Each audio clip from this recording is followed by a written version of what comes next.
to talk about is setting. So this is really quick. Setting is where and when your story takes place. So setting sometimes might be as simple as my house, my backyard, present day. Or it could be maybe, 19th century London. Um, it could be Narnia, which is kind of this made up land.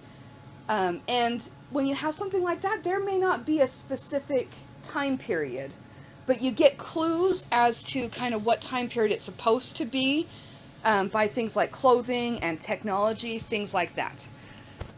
So I want you to think about some of the different famous settings that we have. So I'm going to go back to my Harry Potter example that I stick a lot with. So Harry Potter, you have several different settings. Most books will have several settings. A lot of, sometimes even short stories will have lots of settings. It's not very common that you have a long thing that doesn't have more than one setting. So Harry Potter starts at his aunt and uncle's house. That's the first setting. And then you have Hogwarts, you have the train. All of those are different settings. And sometimes you can even get really, really detailed in, the classroom versus the dorm room versus, kind of the weird third floor thing in the first movie where they have to go through the maze to find the Sorcerer's Stone. So all of those are settings. So that's the first thing, is the place. Okay, so things like that, the aunt and uncle's house or the school, and you can even, like I said, you can get specific, what part of the school.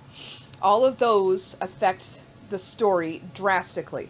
For example, if Harry Potter took place instead of in, say, England, let's just say maybe it takes place in Sweden.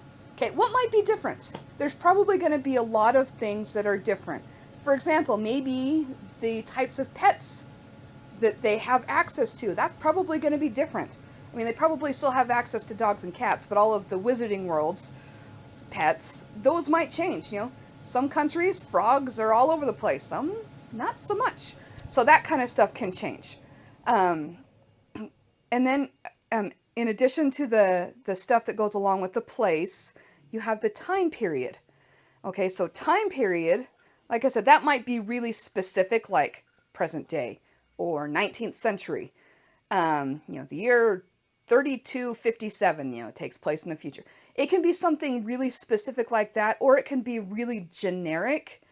For example, you could have just Middle Earth from Lord of the Rings. There's really no specific time period.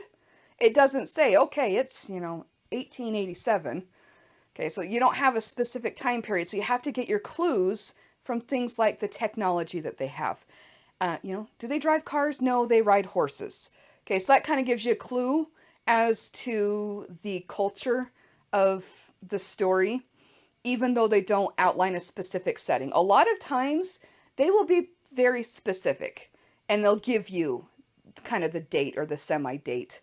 And that's great. Either way is fine. And you can even have a combination. For example, in Lion, Witch, and the Wardrobe, so hopefully you've either read the book or seen the movie, but in Lion, Witch, and the Wardrobe, they start out in England in the middle of World War II. Okay, so pretty specific. You know pretty much exactly when in England. But then they go to Narnia. Narnia, yeah, okay, you know the place. You know it's Narnia. And you have all the different places. You've got the forest by Tumnus's house, and then you've got the White Witch's castle, and then you've got kind of the battlefield and the area around the stone table, all of those different pieces of the setting. But they don't specifically give a time period. So we kind of figure that out by, do they have the same technology we do? Do they have computers? Do they have cars? Do they have cell phones? No, they don't. Okay, they don't drive cars, they walk. Or they have, the White Witch has a sleigh rather than a car. Things like that. Clothing can be a tip. For example, are they wearing jeans and t-shirts, or are they wearing, hoop skirts? Okay, that can kind of give you a clue as to the setting as well. An important thing with setting is, don't try to force a correlation between real life and the setting in the story. Okay, and the reason I say that, it can really ruin a story. So, for example, let's just say Narnia. It can ruin that setting if in your brain you're trying to make it 1800s. Okay, it can ruin it because then you're forcing details in that the author didn't intend.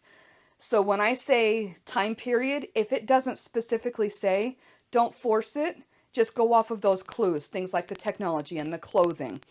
Um, what kind of communication do they have? That kind of thing. So those are the two things you're going to look at with setting is the place and the time period.